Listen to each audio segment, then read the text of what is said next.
Hello there, and welcome back to another episode of Check with Tech, your guide to all things tech. I'm your host Yaseen Azzam, and let's get started, shall we?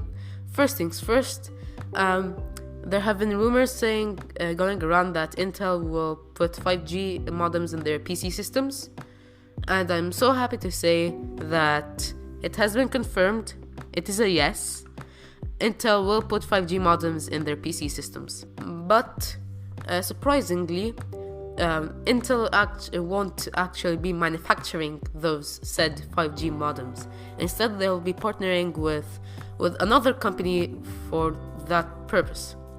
And most of you right now are going to say, oh, Qualcomm's pretty good. I bet that Intel chose them. Actually, no. Qualcomm is basically considered a competitor to Intel, so Intel doesn't want that. Instead, they chose with Taiwanese chipset makers, MediaTek. Yes.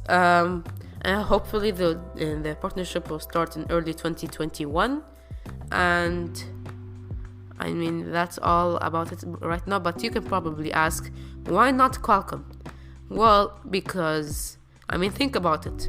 Qualcomm has the most selling 5G chipsets until today. They have, quite a few of revenue from the Snapdragon series, and they have their ARM CPUs. So Intel is basically considered a competitor, and they just wanted to weaken it. What I can say for now is good luck to Intel, good luck to MediaTek, and good luck to Qualcomm on what they do. And to be honest, I have no feelings or emotions for it yet, but I do know someone who does. Just when you thought that virtual assistants couldn't be more human, Alexa can now act either excited or disappointed.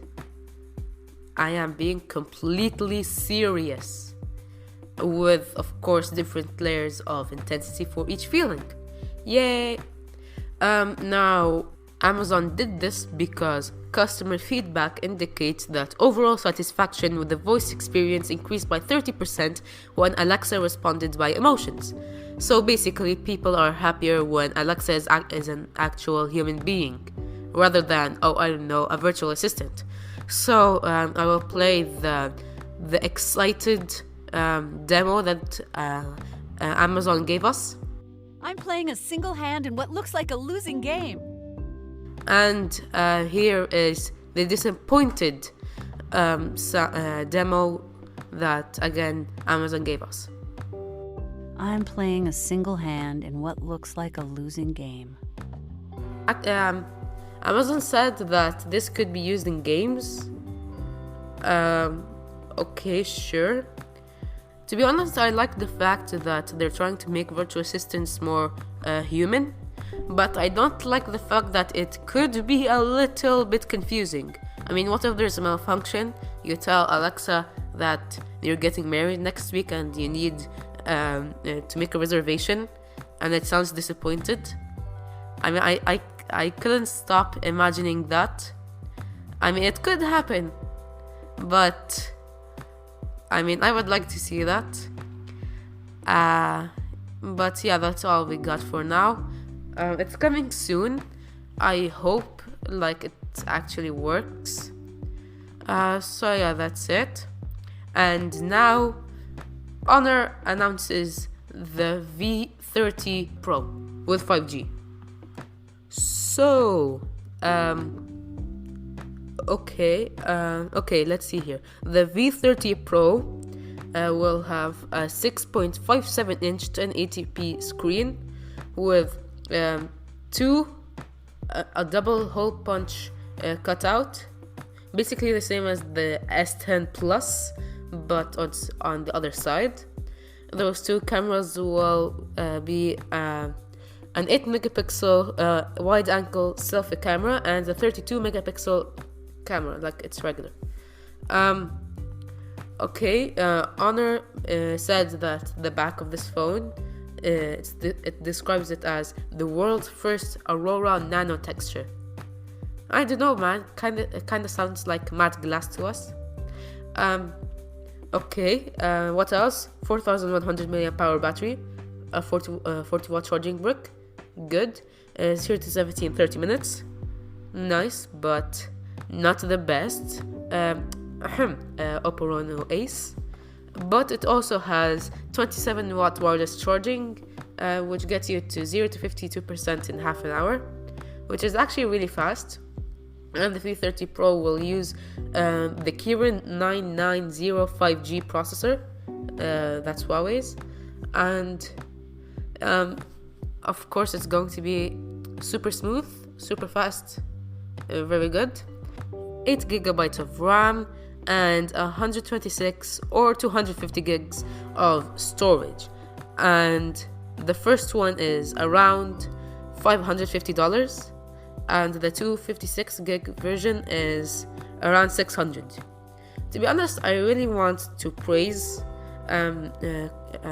phones like the V30 Pro or like the Redmi series for making like phones with such good performance and specs, but at like $450. I mean, sometimes it's a little too cheap. I feel like it has to have something missing. I mean, yeah, but it's good. I'm not complaining. To be honest, what it looks like in the back kinda looks like the S11 renders I'm about to talk about. What am I talking about? I'm telling you what I'm talking about. The S11 Plus has unofficial renders that, again, I can't stress this enough, it's not actually official. We're not exactly sure if it's true, but I hope not. I mean, and that camera bump on the back, my god. Okay, imagine the camera bump from the M30, basically a rectangular cutout, like vertically, but like expanded up to 2/3 of the phone's width. That's basically how the S11 Plus is going to look like now. I mean, it's all just rumors, we're not exactly sure. It's rumored to have 5 cameras. 5. And it's rumored to have a 6.9-inch curved dynamic AMOLED screen with only a single hole punch cutout on the middle, kind of like the Note 10 and the Note 10 Plus, but it's going to be smaller. Hopefully Samsung is going to put the same fingerprint as this year, but it's better, faster, more secure. I hope that. My thoughts, if it's actually real, I'd be kind of disappointed because I was thinking that Samsung would make like a nuclear phone that would destroy all others, but then again, I don't think so. I doubt that. I'm kind of disappointed that they might keep the hole punch cutout, and the camera bump is just way too big for me. No, thank you. To be honest, I'm not sure I would like this phone, but then again, it's just rumors. None of it is confirmed. We're not sure. Speaking about not so sure it might exist, I remember last episode when I talked about that Stadia is making Chromecast Ultras to overheat. Remember that? Google says the opposite. I mean, like, they have some researchers and they're saying that Chromecast Ultras don't overheat when playing with Stadia. I mean, they gotta overheat at some point. If someone streams 24/7, then it might overheat. But then Google said that the Chromecast units are working as designed, and that it's supposed to last for a long time without overheating. And they said they had extensive testing before the Stadia's launch. Okay. Do I believe that? I don't think so. Uh, I mean, it overheats. I mean, it's not Google's fault, but they at least should have added in like a cooling system to that, like a better one than just thermal coating. I mean, yeah, why not just do that? It's better. Yeah, I mean, who am I to tell them to do that? Just when you thought that things have been safe with Microsoft and all has been good and there has been a happily ever after ending, no. Since October of last year, there has been like a malware that has been affecting Windows computers, like basically to mine cryptocurrency and make revenue for the attackers.